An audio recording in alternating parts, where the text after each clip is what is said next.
I'm Catherine Sheeran, host of the podcast Horse Tales with Cat. Our guest today is a rider who has been in the sport of show jumping for more than 40 years. However, you may never have heard of him because his notoriety has been developed outside of the show ring. Juergen Von Buttlar is known by most Canadians in the sport as the flat rider and trainer who helped Eric Lamaze reach the pinnacles of success with the likes of Cagney, Rio Grande, Kahlua, and Hickstead, to name a few. I believe he would receive Bert Denemethy's seal of approval if he was still alive today. Juergen, welcome to the show. Thank you. That sounds quite flattering. I don't know if you're actually even talking about me. I think there's a lot of humility in this sport, I've decided. But I wanted to start with where you got started with horses. I know you're originally from Germany, and I have no idea how your first exposures to the horse happened. So I was wondering if you could share that with our listeners. Yeah, you're right. I was born in Germany and lived in Germany until my parents moved to Canada, September 25th, 1975. And my father was a show jumper and had a dealing barn and had two riders that were employed by him. And my father himself, rode in the Grand Prix. But my father's big dream was to move to Canada. And so he retired when he was 40 from showing and riding himself. And we still had the barn and had sales horses and did some breeding as well. And I kind of started riding as a kid on ponies but actually, although my dad show jumped, he was petrified of me getting hurt. So I didn't show jump for a long time until I did a lot of dressage, and then when we moved to Canada in '75, it was a little bit different because when we moved here, we didn't take any horses with us, and my dad said, we don't know the language, we don't know the country, we don't. Right now, you can't ride. We did purchase a couple of horses soon after, but I did some riding, and I rode. We moved to a little bit southwest of Edmonton, and in the sport of show jumping in Alberta in '75 was basically not much going on other than Spruce Meadows that was just born. But anyways, and like a typical teenager, I said to my father, well, if I can't show, I don't want to ride. Mm-hmm. My dad said, fine. So then I started school, and, I went to a regular high school in a little town just, 50 minutes down the road, and wasn't a keen student. And my parents decided that, well, that's not going to happen. So they sent me to private school. So I went to a private school in British Columbia on Vancouver Island called Brentwood College. And there I discovered rugby and rowing. And, I kind of forgot about riding so much. Oh. And I really enjoyed it. And so then I graduated from there, and then went to school at a little college just outside of Calgary in Olds, and took agricultural production, and then met up with some folks that rodeoed, and they said, oh, you played rugby. You must be crazy. You should try riding bulls. Oh, my goodness. Huh. And one of my friends his father was a stock contractor, and so then we would load up some bulls 3-4 nights a week, and I would get on them and try that, and another fellow there, he actually ended up being a bullfighter at the Canadian finals, and so I was being well taken care of, and I thought this was this was really fantastic. And my parents, they really didn't like this. Like my parents never went to one rodeo, and my dad said, he said, I I can't condone this, and this is maybe the stupidest thing I've ever heard of. That why would you try to ride something that's trying to kill you? Like he said, like I just don't see the concept. Like I don't understand why you would do this. But anyways, in the end, he was right, and I only came home when I was broke or hurt, and I was broke and hurt a lot, so I was home a lot. And then I decided, you know what? Maybe the old fella he's not so stupid. Maybe he actually. So then, yeah. So what year is this? So I graduated from high school or from Brentwood in 1980. So this is like 81, 82, 83. And it's 81, 82, I think. Okay. And yeah, so that was that. And then I decided, you know what, maybe I should start riding again. And my dad said, okay, fine. You know what? I know Albert Cly from Spruce Meadows quite well, and Heinz Lover, who was the stallion manager. He said, I'm going to talk to them and see what I can do. But, you haven't ridden for a while, and I want you to start, at the bottom. Like you need to just. So I went and worked at Spruce Meadows as a groom for a year. And that was a great experience. And, I got to do some stuff that I didn't really know much about the foals and the breeding and stuff like that. And I did that for a year. And then I went to Germany to work for a friend of ours, actually a fellow that worked for my father as a rider. And I worked for him for a year and got to ride some young horses and show some young horses. And then after that year, then I stayed another 2 and worked for a fellow called Wilfred Jaeger that rode with the German Olympic Committee, and again got to ride a lot of young horses and break and train and show. And then after that I came back to Canada. I had purchased a horse that. This is actually a kind of a funny story. I purchased a horse that went, there was no place to quarantine in Alberta. So we ended up reaching out to Hans and Eva Proct about quarantining a horse at their facility. And so we did. The horse went there, and we were in the midst of the harvest. And so, but anyways, my dad and I drove out an empty trailer and to pick up this horse, and we met the Procts and had dinner there, and they ended up offering me a job. Oh my goodness. So are you telling me this is how you met Martina? Yeah. I had no idea. What a lovely story.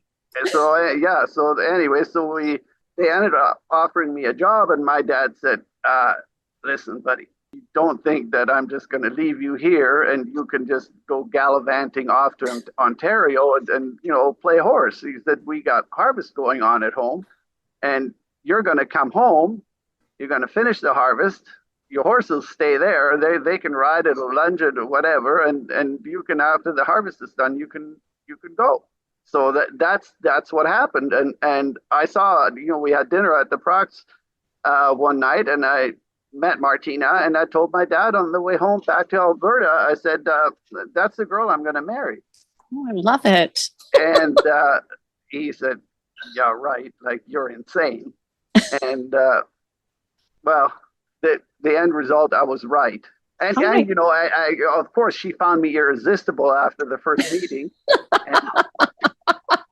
And for our listeners that don't know it, Martina Proct is a very well-known dressage rider in Canada who went to the 1992 Barcelona Olympics.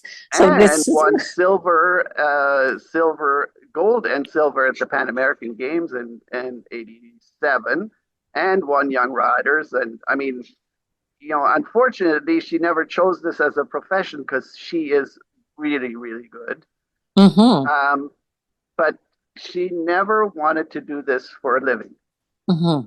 Mm-hmm. So then I told her, I said, well, you should marry a rich guy. And of course, she didn't listen. to that either. Thank goodness. Thank goodness for me. Yes. Thank goodness for me. Well, and thank goodness for your daughter, Sabrina, who we will also get to momentarily. And luckily, she looks a lot more like her mother than she looks like me. So that's also a benefit there. So now tell me at what point, so this was now, I'm guessing we're up to around 86, 87? 85. Yeah, 85. At the fall of 85, I started to work for the Procs, I think October or November. Okay. And you know, this was also, I hope I'm not going to tie you up for too long, but please do. I'm thinking about, moving to Ontario and, coming from Alberta, I mean, end of October to end of November, I mean, it's freezing, right? Mm-hmm. So I arrived there and it's beautiful sunshine. We're riding outside and, in a light sweater. And I'm thinking, oh my God, I've come to heaven. It's amazing. Like this is what I've always wanted. Except for like 3 days later, I woke up in the morning. I thought, oh God, I've come to hell. And it was like 2 feet of snow and it was freezing cold. And I was like, oh, I guess it was too good to be true. So now take me through the transition to, so obviously you were riding dressage, flat riding, but dressage. When did you make the connection with the jumper riders? Because I know I'd show jump myself up to 140 in Germany. Oh. And then once I came to Canada, I worked for the Procs for a year and I showed some dressage horses and a couple of eventers. And I'd never evented before, but okay, at the end of the day, it was just, basically you're just jumping over jumps and they're just solid and a little, it's a little different. But, and I actually had a very, very nice horse that Peter Gray ended up buying that was very, very talented. And I did like a brief stint in eventing, which I didn't pursue because there was, that's like the bull riding of our sport. I agree. And then I went to I went to work for Hugh Graham. Okay. I met Hugh I guess he had just moved out of IESS and he still came there once in a while. Anyways, Hugh offered me a job. And I ended up working for Hugh from 86, the fall of 86 until after Florida in 92. Okay.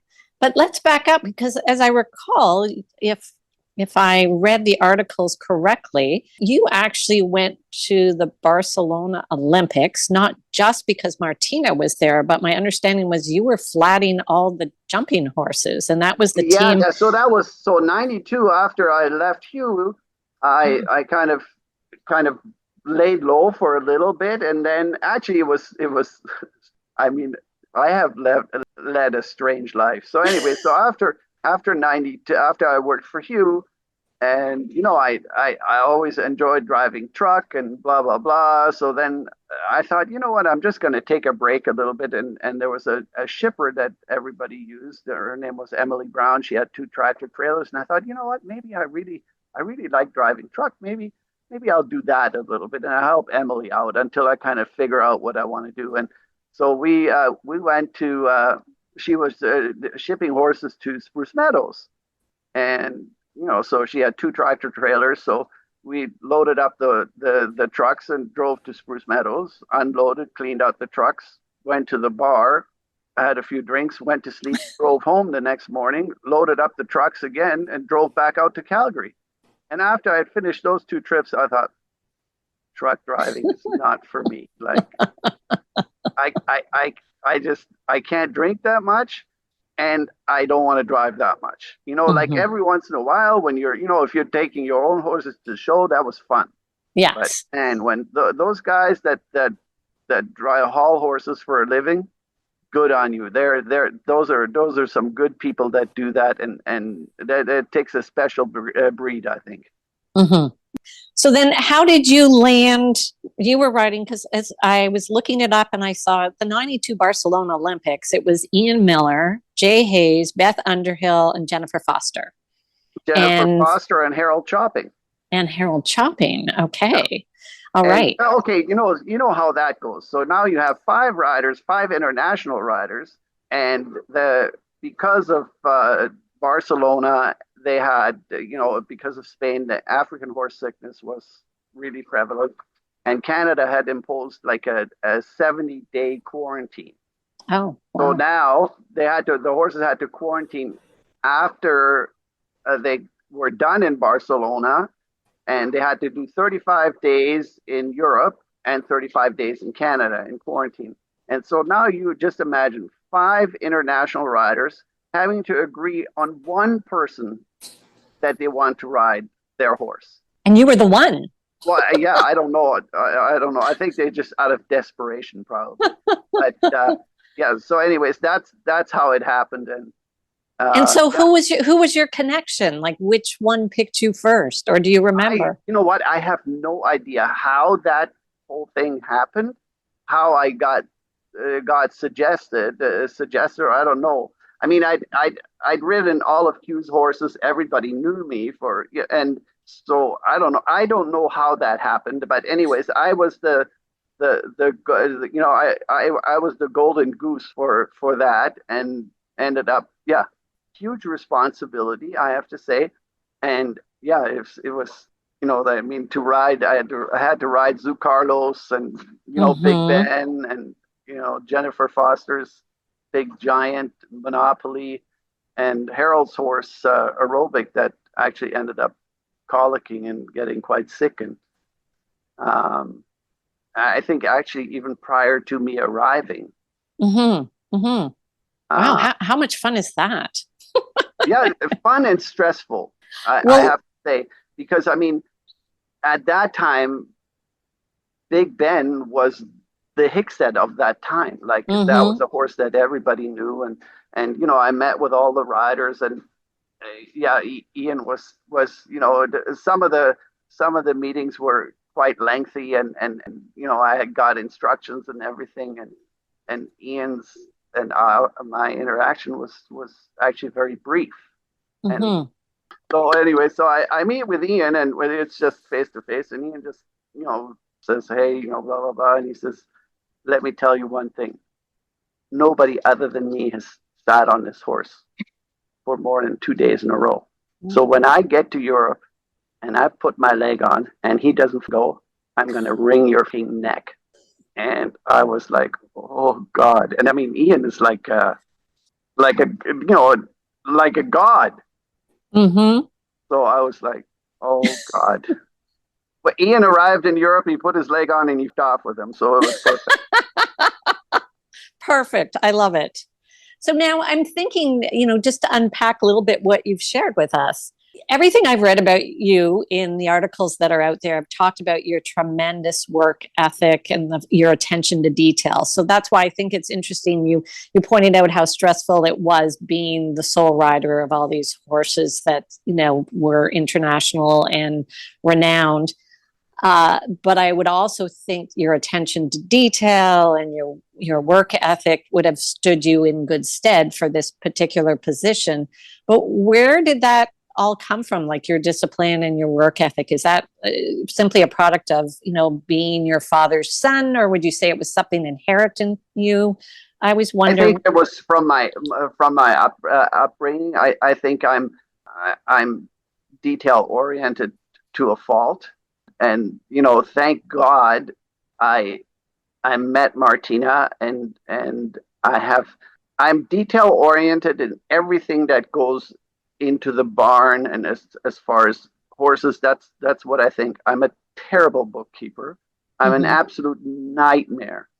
And thank God I married Martina, who's super organized, and I just have to say, and I can't stress it enough, if you want to do this for a living, you need the right wife. Because our sport is I think is tough on relationships. Absolutely. And if you have somebody that doesn't understand, and I think I had to be more detail oriented, because in the end, once I arrived in North America, I never actively showed myself. So I always thought I wasn't good enough, and so I just had to. I ended up creating a kind of a niche for myself, I think, and I think that's part of the reason why I was so detail oriented and so driven, that I really wanted to succeed, and figured out that I was pretty good at what I did. Mm-hmm. And Well, and it's funny because I was going to ask you about that. Why you've, I think, answered the question. I was going to ask you, why did you not decide to compete at that level yourself with these nice horses? But it sounds like you felt like that wasn't your strength. Your the strength was problem is, getting them I ready. was, I mean, my parents couldn't afford it, and when I came back in in the mid '80s, and the people didn't hire riders. There was no limit in the classes. Hugh would ride 5, 6, 7 horses in the same class, Mm-hmm. and because there was no limit. Now with the FEI and everything, is things have changed. Sometimes there's only 1 horse per rider or 2 horses per rider, and stuff like that. So it became a little easier, that, and then every year it was like, I used to did a lot of riding, and of horses and training horses, and every year it was like, next year you're going to get a couple of show, and next year. And then I thought, what, I don't care if I ever show, but I want to get paid what I'm worth. Mm-hmm. Because it was always, oh, next year you're going to get to show. It was like a carrot being dangled in front of you, and so I wasn't, I let's say I wasn't getting, not that I'm getting rich now, but I really wasn't rich. So now, fast forward to, when did your connection with Eric start? Because I know that I remember you in the '90s, definitely being there, that person that was always with him by the ring and on the horses in the warm up area and what have you. And so I was curious, where did that partnership develop from? Because I mean, I don't think I was overdoing it when I said I think you really helped bring him to like a whole new level of success. I mean, let's face it, Eric has always been a like phenomenally talented rider. He's gifted. I'm unbelievably talented as a rider, gifted, and a fantastic teacher. Mm-hmm. Fantastic teacher. I mean, Mm-hmm. he could teach a chimpanzee how to ride in a Grand Prix. Mm-hmm. Mm-hmm. But so Eric and I, so Eric was, so my first meeting with Eric is, I'm working for Hugh Graham, and I come back from, I'm coming back from the World Cup finals, and I walk into the barn, and I can hear, horses fighting, and like, kicking and squealing, and I'm like, what the hell is happening here? So I walk, and I'm walking through Hugh's barn back at, we were on the 8th concession at Christy Pap's parents' place there, and it was a little bit like a maze there. So I'm walking through one aisle, and I walk through the next aisle, and the third aisle, I see a horse that's got all the tack on, and it's got its head inside of a stall of another horse, and they're just kind of, play fighting, and I was like, what the hell? Why is there a tacked up horse in the aisle? Like this is, and so, anyways, I grab the horse, and I take it to the grooming stall, and take the tack off, and put a halter on it. And I walk in the office, and here's this young kid sitting there. He's got his feet up on the desk, and he's on the phone, and he's yammering away on the phone. And I walk in, and I'm like, who that? And then I recognized him, because I knew Eric had worked for Jay. And I said, listen, at this place, we don't just let horses go. I mean, the least you can do is, even if you don't want to untack it, put a halter on it and tie it up in the grooming stall. That was my first interaction with Eric. I didn't like him very much the first day. Mm-hmm. And but you know what we did? We became very good friends. After we worked at Hughes for, I think he worked at Hughes for a year, and then went out on his own. That was in '91. And anyways, Eric went on his own and moved to Eddie Creed's farm on I was coming back. Actually, I was coming back from Barcelona. Martina had picked me up at the airport. Martina and I had built a house that it was just finished, and I literally had just walked from the garage into the laundry room, and there was a phone right there, and I picked up the phone, and it was Eric, and he said, "I'm trying a horse. I need you to come here." And I said, I literally just walked in from the airport. He said, "Well, the horse just arrived. You have to get here." It was like we were living in Cedar Valley. It was like a 40-minute drive to Schaumburg. So I dropped my bag. I didn't even look at the house. I dropped my bag and I drove to Schaumburg. And as I got there, there was this hairy looking thing that was short legs and a giant head. And it's like, what the hell is this draft horse thing that he's trying? Needless to say, it was Cagney, but yeah. And Doug Henry had brought him for us to try, and anyways, and I mean, we started off, and the jumping smaller, and I was like, this thing is a donkey. Like, I mean, it used to hang its front legs, like I was like, and I mean, he looked like a yak, and. But anyways, once the jumps got over 140, all of a sudden it really started to jump, and then yeah. So anyways, so the Eddie Creed ends up buying the horse, and then Eric says, you should really come and help me. And I said, you know what, Eric, friends shouldn't work together. It's a bad idea. Needless to say, then I for 11 years and then left, and then came back, and left, and came back again.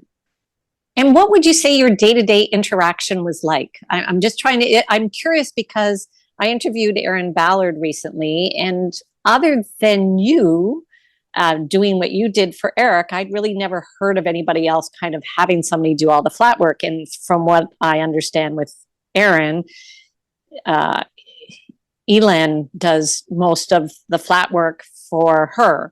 She said, like, there's lots of horses. She really only rides a little bit, and mostly in the ring. So I was curious, was that your setup with Eric, or what was the day-to-day? That was my setup. Maybe not quite to the extreme as Aaron, because I mean, yeah, because Aaron a lot of times really doesn't know the horses at all. I mean, at one point, I mean, Eric and I started together at Torrey Pines, and then at one point I moved the horse. I moved to the barn that Martina and I had, and then Eric sent a lot of good horses came with me, and I had my own staff, and Eric would just come and school once a week or every couple of weeks, depending on what the show schedule was. And I think Eric rode the horses, knew the horses a little better than Aaron does, because they also have a huge turnover where there's always new horses coming in. And yeah, so that's a big difference. Yeah, so I just wondered, what's it like for you then? It seems like that would be a very satisfying position to be in, because you're riding these really nice horses, you're getting them ready, and when they have success in the ring, a lot of it can be attributed. I mean, nowadays I feel like most people will say flat work is a little bit of a dying art. I mean, I've had that conversation with. I actually want to say that I think that the level of riding on the flat has improved. Oh, okay. Over the last 30 years by quite a lot. Okay. I think that's my opinion. I think the training has improved, and I think people have. Yeah, I think people, and I think they've just evolved. I think there's a lot of it they've figured out as the sport has gotten more technical and the courses have become more technical. They've figured out that it's not just about running and jumping, and yes, you have to be brave and you have to go fast and everything. But at the end of the day, they figured out the difference. At this level, every rider can find the jumps. Every horse is good. So now the difference is it's like tuning a race car. Like it comes down to the people that you have working for, and it's not, it wouldn't be just a guy like me. You have to have good grooms, you have to have a good farrier, you have to have a good vet, you have to have a good program, you have to be a horseman. There's more to it. You know what? Now, okay, I think there's a lot of people that can find the jumps. Mm-hmm. A lot of people that want to do the tedious grinding and breaking and really fine tuning those horses, and that's hours and hours. And I think people think we show jumpers jump more than they do. Mm-hmm. There's that what you get to see on television or when you go to the show, that's the cross T and the dotted I. Mm-hmm.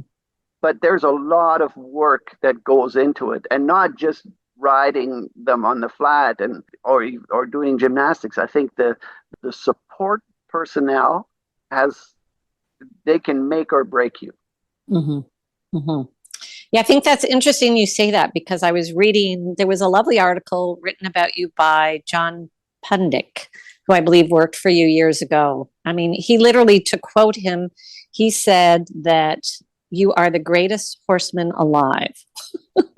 Okay, John is John is a bit melodramatic, and so John, like you just take everything with a little bit. I mean, when I read it, I was embarrassed. I was like, oh my god, like he had asked me, oh, somebody's going to do an article on me, and can I use your name? And I was like, sure. But I mean, when I read it, I was like, dear Lord, like I paid them to write this for me about me. It was. But what I loved about it, though, was that what it spoke to for me was just that it goes to your last point where you said it's important to surround yourself with the right people, because I think that was his point in his comments about you, is that you didn't miss any details. You gave him opportunities because I guess you saw that that he did have some gifts that would be useful in the business, and that you helped him flourish in that area. So to me, that's what I found interesting, because it said that there's a lot of horse people that are really good with the horses, but not so great with the people. I've experienced plenty of that in my lifetime. And I don't know. I mean, I don't know if my people skills are the best either, but I think what I try to be fair, and I hold people to the same standard as I hold myself.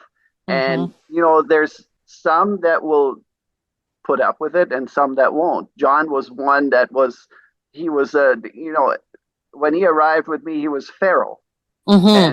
And he needed to be broke, and so he stuck it out, and I think became a better horseman because of it.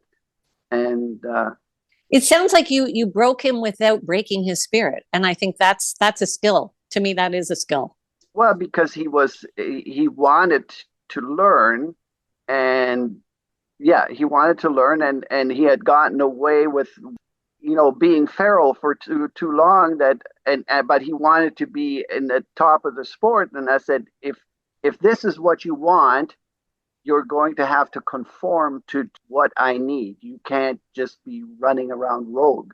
And and he had to learn he had to learn his interaction with other people, because he was at the beginning very difficult to work with for other people. And basically, I just told him, I said, when you interact with other people, I want you to treat them like you want to be treated. Don't, anyways, he learned, and I think he worked for me for 3 years. So in our industry, that's like 30 years anywhere else.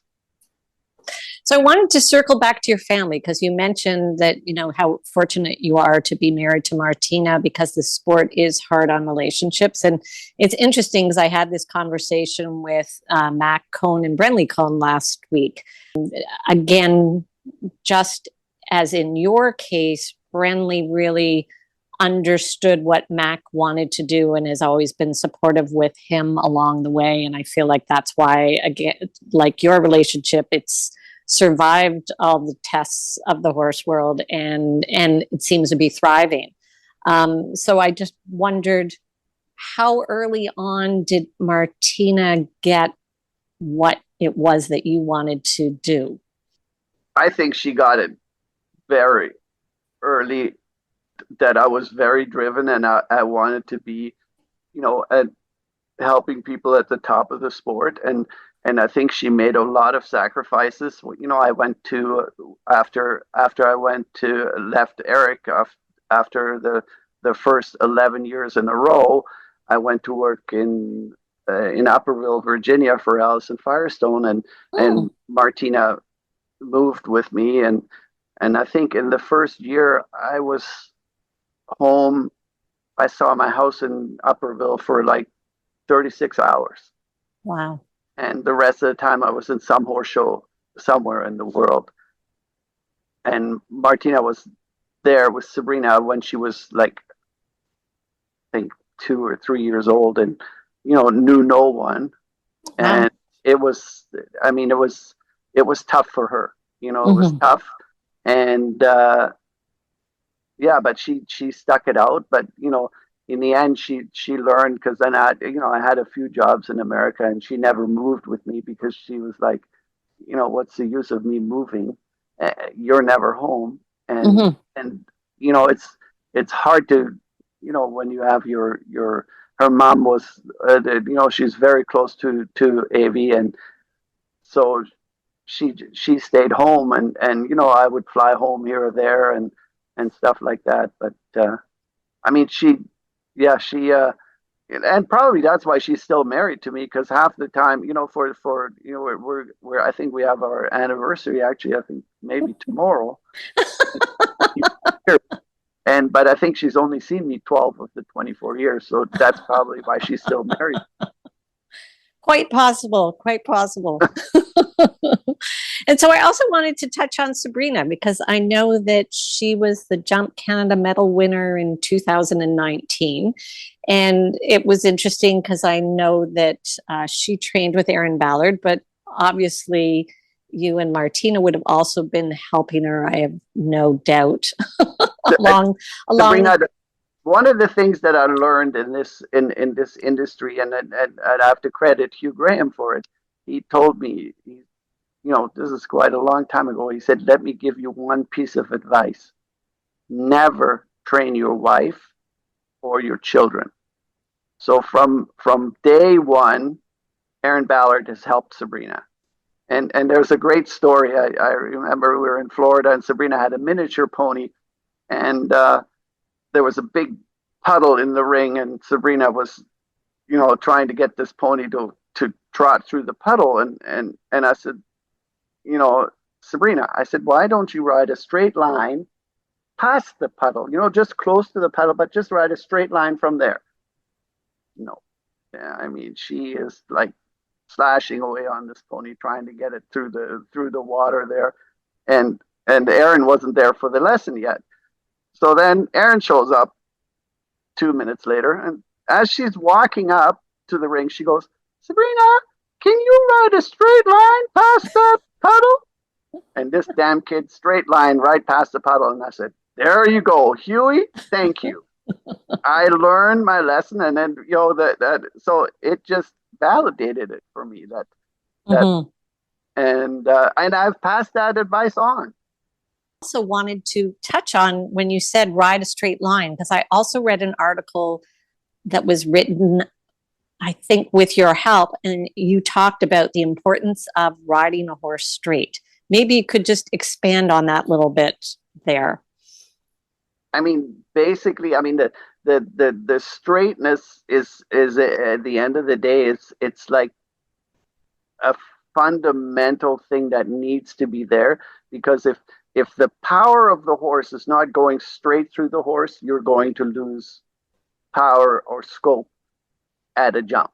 If your horse is not straight, if it's crooked to the right or to the left, you're never going to get all of the thrust and the push to go through the body in a straight line. So No, I just thought that. I know it sounds like a simple basic, but it resonated for me because being an amateur rider, I often ride my horse crooked to the jump because I'm trying to make more room for a distance or what have you. yes, there. But you know how I even when if I ride a horse or somebody sends me a horse or whatever, one of the or if I teach somebody on and I don't know them and I want to kind of assess what's going on, I say, just do me a favor and just ride a straight line down the center of the ring. You know, one of the things that if I've helped you, one of my things is even when I'm teaching somebody and you're riding, I said, get away from the kickboard or the fence, get 6 feet away from it, because horses will use the wall to keep themselves straight.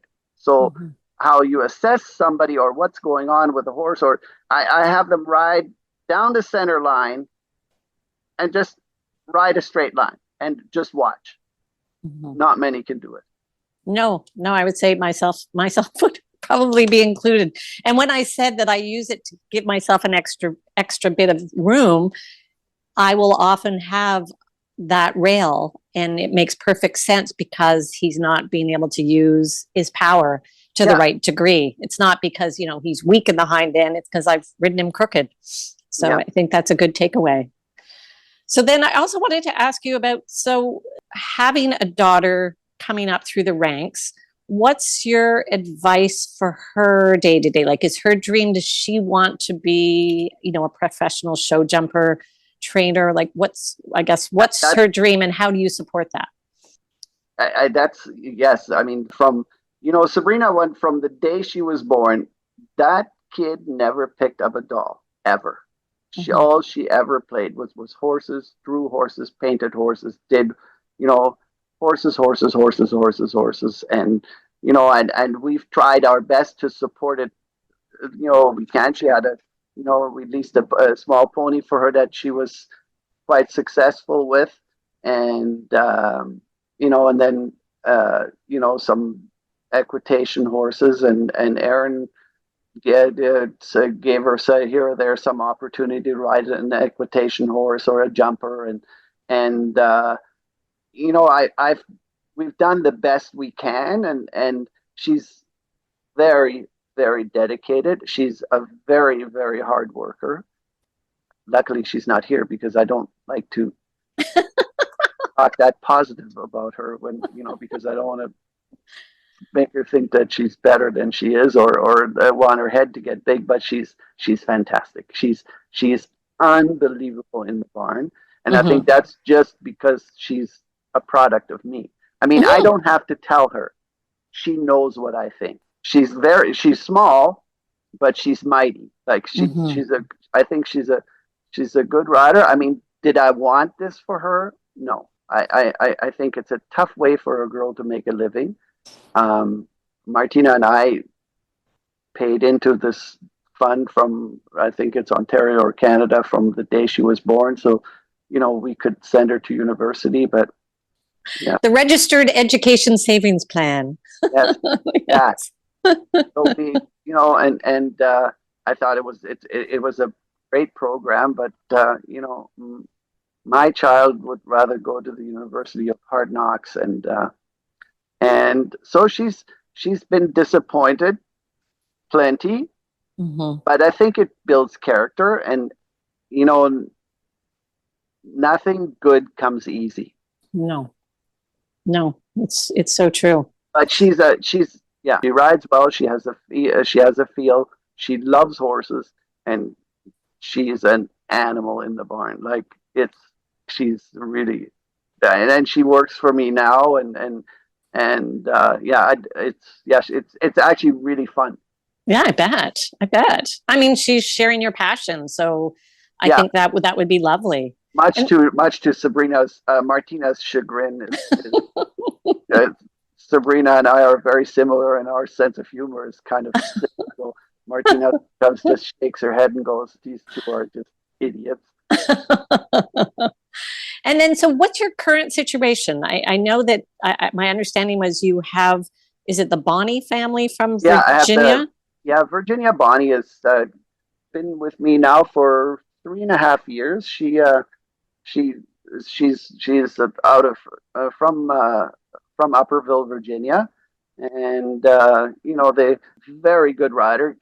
Came to me through a friend of mine that I helped out a little bit, and I taught Virginia there.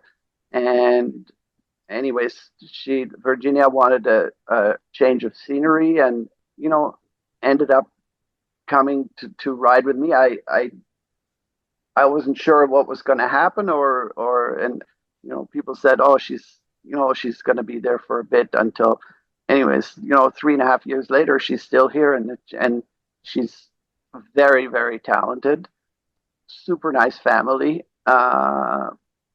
and she's had quite a bit of success. Mm-hmm.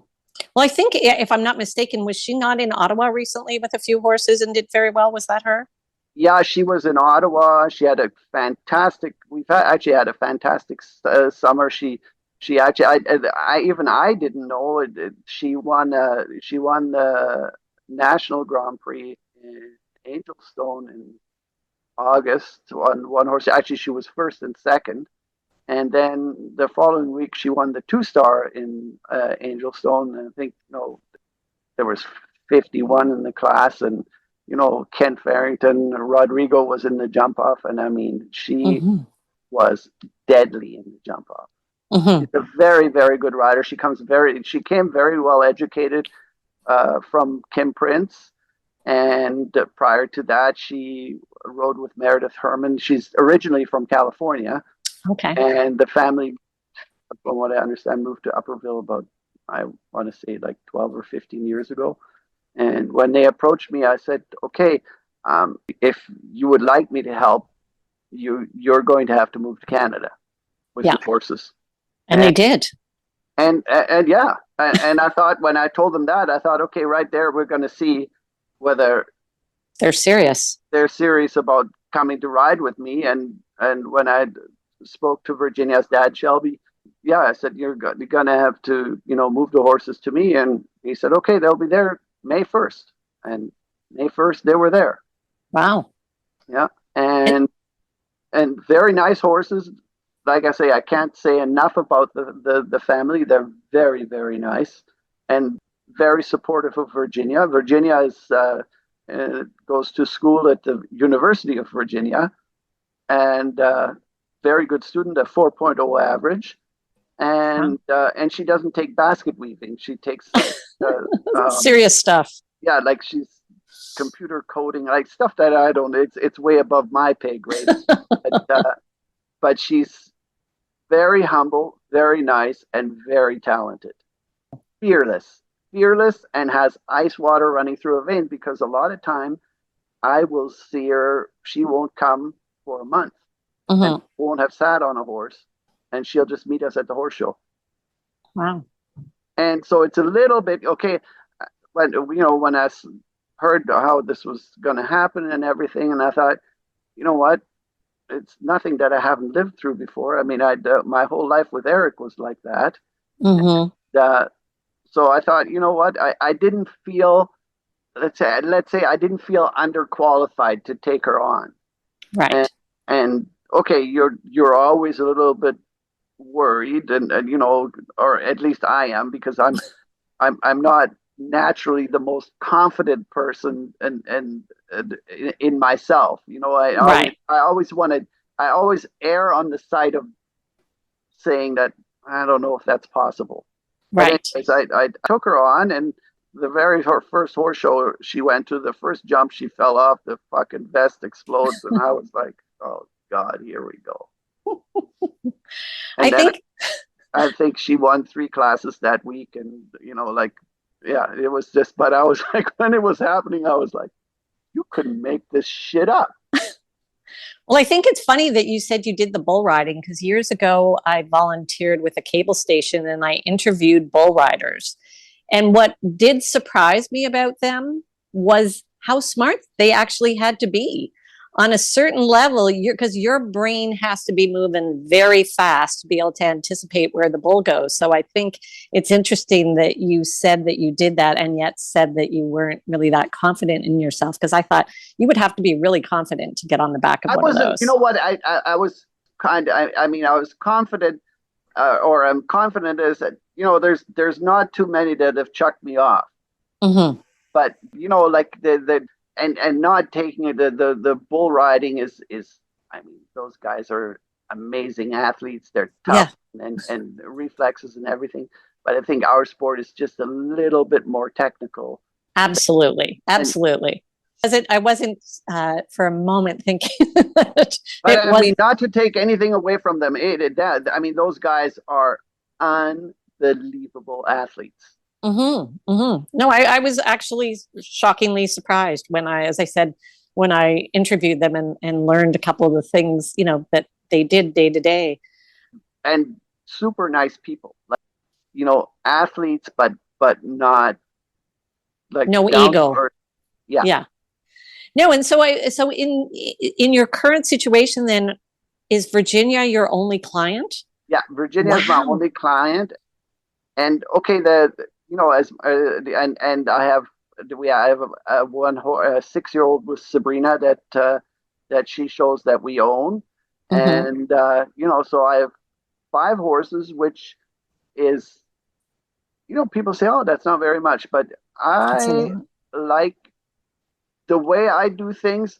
I could maybe take on another 2 or 3, but then I mean, we spend a lot of time in the barn and with the horses, taking care of them and making sure that they live like rock stars.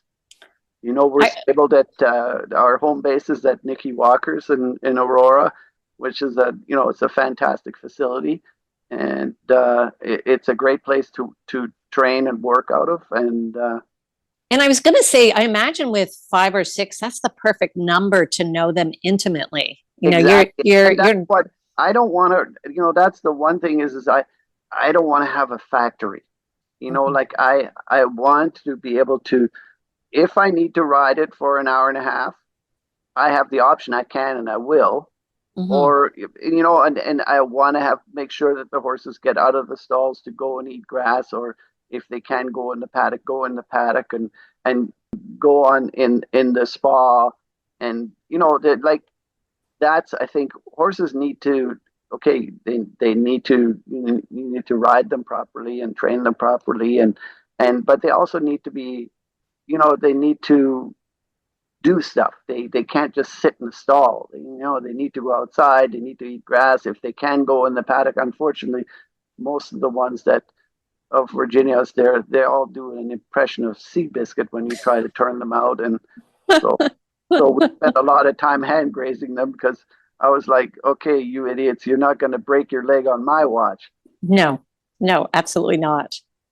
So, what would you say is the most favorite thing that you do as far as day to day, or I guess what do you love most about the sport? I love riding, training horses, watching them kind of develop, and watching, the hours and hours of work, and it's not just the time spent in the tack, like, I'm always thinking, and I've actually, yeah, anyways, I have a kind of a new thing that I've kind of gonna start. We'll see. I'm in the process of, I made a bit that I think is kind of going to be very useful. I've only tried it on my horses, but so far it's been really amazing. But I have to Oh, figure out how to do it, and how to, whether I have to patent it, or I don't oh, know. At right. the And end, then, what's going to happen is, like, what I usually do is I just give it to everybody and say, "Oh, but that would be very cool to like actually create a bit and have it reproduced. yeah." So, anyways, Oh, we'll see what happens. We'll see what happens there. That's like oh, in the beginning stages of, uh, yeah. of And who knows?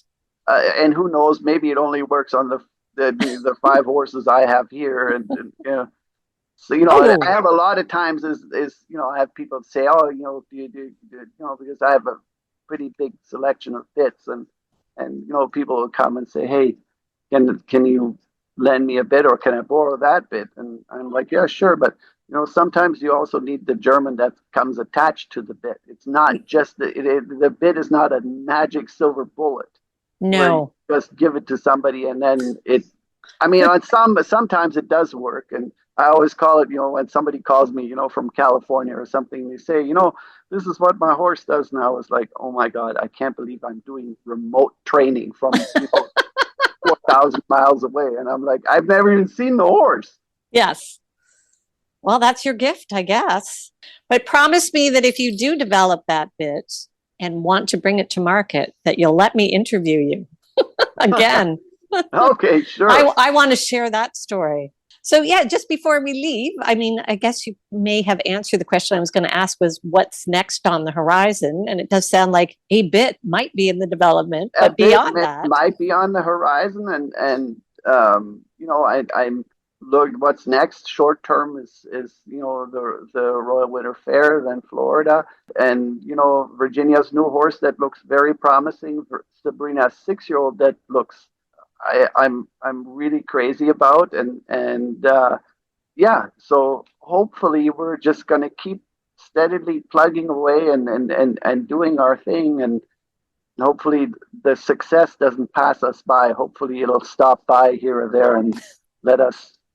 well, I was going to say if hard work is anything to determine whether you're going to have that success stopping by, I would imagine that you've done all of that work. So you should Yes, be. fingers crossed. I mean, yeah, you know, sometimes you know, Lady Luck has to be on your side, and you know that sometimes the difference in show jumping is, I mean, you can jump a fantastic round and your horse touched a pole, and you just, you know, it falls out of the cups, and then you have somebody that hits it and it flies out of the cup, in, out, in, and it stays up, you know.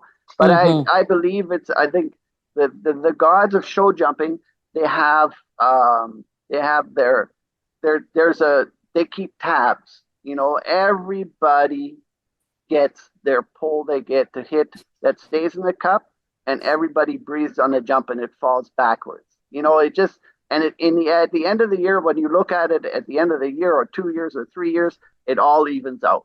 You know, nobody is super lucky and nobody is super unlucky. I think sometimes it seems like that, but I think that the show jumping gods try to even that out. I like that sentiment. Like everybody gets their moment. Yeah. And you just got to stick around and have longevity enough that you get to have your moment. I concur with you on that point.